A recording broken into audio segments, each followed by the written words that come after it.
Good afternoon. Today's gospel came from Matthew chapter 20, verse 1 through 16.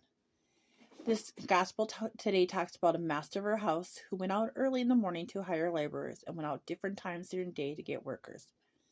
At the end of the day, the master of the house gave each of the workers payments that was equal no matter how long they worked. The first worker grumbled that the people who only worked an hour should not get the same pay. But the master said, last will be first, and first will be last. Have you ever thought about that we all come to Christ at different points in our life? Some of us, like I, have known Christ all our life, and others may find him on our deathbed. In my life, I know I've been at different points with my past with Christ.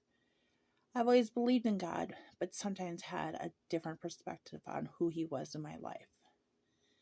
As a young child, I was innocent, believed everything that the parents shared, went to Sunday school and church and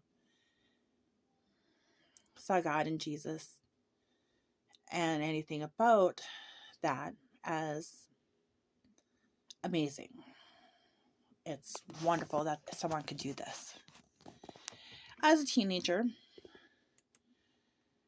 I did the whole confirmation thing, went on some retreats, but at the same time, looking back, I seem to think of the retreats as more of this, oh, I gotta do this cool thing. Yeah, God stuff was involved, but not everybody got to go on this trip.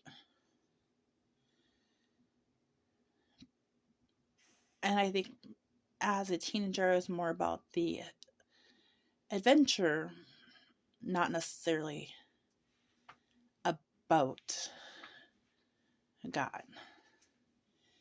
As a young adult, I know there has been times that I gave in to basically peer pressure. I always went to church, but when coworkers would invite me out for Friday night, I would go out with them, have a couple drinks, and then they'd kind of make fun of me because I was talking about God or Jesus. Then I'd be like, oh, well, maybe I shouldn't talk about it. Then I would stop talking about them altogether around people at work. I'd go to church on Sunday, talk about them around there, but I would censor what I would say around people at work because I didn't want to be made fun of. Later in my adult life, I still have ups and downs where I question some days God, and it's like, well, he doesn't have time for me. It'd be more convenient.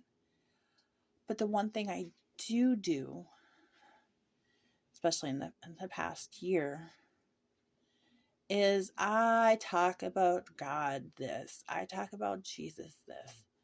I talk about moments that I know God was working in my life.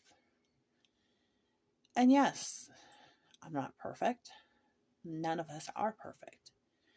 I may yell and scream at my husband because I'm frustrated because I thought we should paint the door this shade of blue and he wanted that shade of blue. I give in to him and then I get frustrated because I don't like the way it turned out. Or I get frustrated because my dogs are getting upset.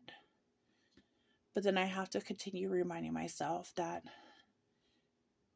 I cannot treat people that way because that is not how I want to be treated. So why treat others that way?